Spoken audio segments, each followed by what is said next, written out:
Datuak eta adimen artifiziala gero eta gehiago erabiltzen ditugu erabakiak hartzeko. Baina benetan, modu seguru eta arduratsuan ari gara honek erabiltzen. Europar Batasunean, hau ja ez da aukera bat, lehentasun bada. Adimen artifiziala fidagarria izateko gardentasuna, zuzentasuna eta ulergarritasuna ezinbestekoak dira. Eta hori bermatzeko, Europak arauak eta ekimen estrategikoak sortu ditu. Alde batetik, nahitaez bete beharreko legeak. Adibidez, datuak babesteko erregelamendu orokorra, GDPR ingelesez, pertsonen pribatutasuna eta informazioaren kontrola bermatuz.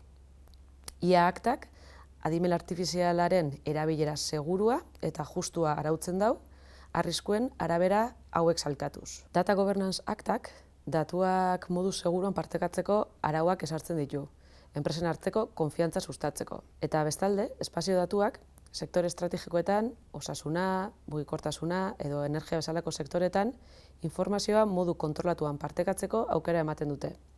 Berrikuntza erraztuz, pribatutasuna eta burujabetza digitala errespetatuz. Arau honek betetzea ez da soilik lege kontua, abantaila estrategikoa da. Datuak ondo kudeatzen dituzten eta ekimen hauetan parte hartzen dauen enpresek, konfiantza sortzen daue, bereizten dira eta azkarrago hasten dira.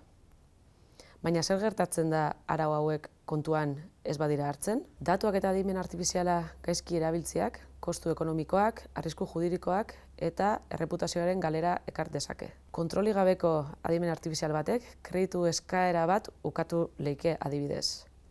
Hautagai bat baztertu edo erabaki okerrak hartu.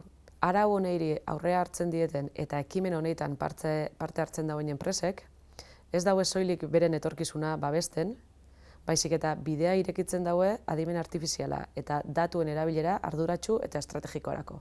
Aukera hau aprobetxatzeko prest al daude gure enpresak?